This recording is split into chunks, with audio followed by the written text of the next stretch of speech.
I know a lot of people find Jay-Z polarizing. A lot of people say that he's the greatest rapper ever, the greatest rapper of all time. Then you got a lot of other people saying he's overrated. People just don't like this guy's character. And it's crazy because he's my favorite rapper. He's been my favorite rapper for a long time. I think he's the best.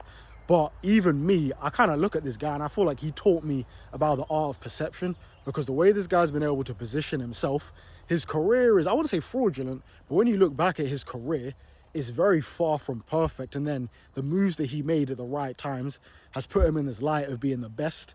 But he just taught me that, yo, you can kind of sway people's opinion just through perception. Let me kind of break down what I mean. So if I look at this guy's albums, obviously, look, classic album, Reasonable Doubt, amazing. That's his best piece of work, right?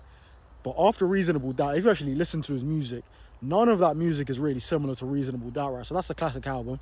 You got the second album, Volume 1, which that could have been a classic album. He doesn't even listen to that album anymore. He had other people in his ear. Biggie had just died. He had Puffy, who kept coming, doing a couple tracks on there which were not good. He did the City Is Mine, which a lot of people don't like City Is Mine because obviously Biggie had died. So to say City Is Mine is a bit crazy. Then the Lil Kim track on there, Sunshine, was awful. But he had some classic songs on there. Streets Is Watching, Imaginary Players, You Must Love Me, the intro, 1,000,001. So there was some classic joints on there, but he don't even listen to that album, and he let the mainstream songs kind of take over that album. Volume 2, biggest selling album, did 5 million at the time. If you deep it, that's a compilation album. Like, you got 14 joints on there. I think he's only not featured. I think he's only got solo songs on 2 of them songs on that album out of 14. The Annie track was only because they were on tour. The DJ was playing it, the sample. The crowd were going crazy. So then Dames decided to buy that for 30K. But if the crowd weren't going crazy, maybe Dame doesn't buy that. Cool, so then that's that album, compilation album pretty much. The next album, what's the next album after that? Volume 3, biggest songs on there. Do It Again, Put Your Hands Up. That song was stolen. I think it's called Overnight Scenario or something like that.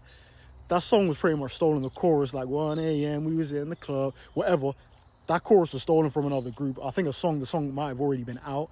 The Big Pimpin', that sample, they've been having a lawsuit over that for about 20, 25 years, or however long. And that's the biggest song on that album. And the album weren't even doing well. That's why they had to do the music video on the boat, Dame Dash doing the shoulder shimmy and all that kind of stuff. Next album, the Dynasty album, it did super well first week, 500K. Then it fell off and it ended up being a flop. The Give It To Me single, that's the same as Mystical, Shake It Fast. So pretty much they just got what's hot, did that for that album. Next album, probably my favorite J album, The Blueprint. H to the Izzo's the single. What's his name? Lil Romeo had put out My Baby months before, which with the same Michael Jackson sample. And that song wasn't even meant to be for Jay. That was meant to go to Cameron or even like a DMX. Or maybe it was just Cam. Maybe DMX was to Heart of the City. I can't remember. But just looking at this guy's career, and then you got Blueprint 2, which is not a good album.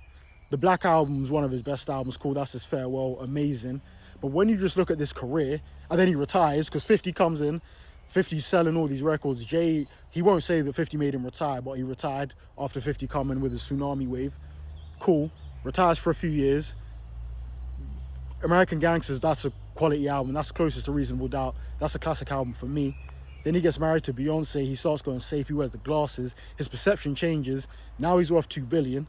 So it's kind of just like raw. Because he's worth $2 billion, because he's with Beyonce, he ain't even sold that many records compared to a lot of actually other rappers. If you deep it, because of his consistency in all the #1 albums, the perception is that he's the best. I still think he's the best regardless of what I've said.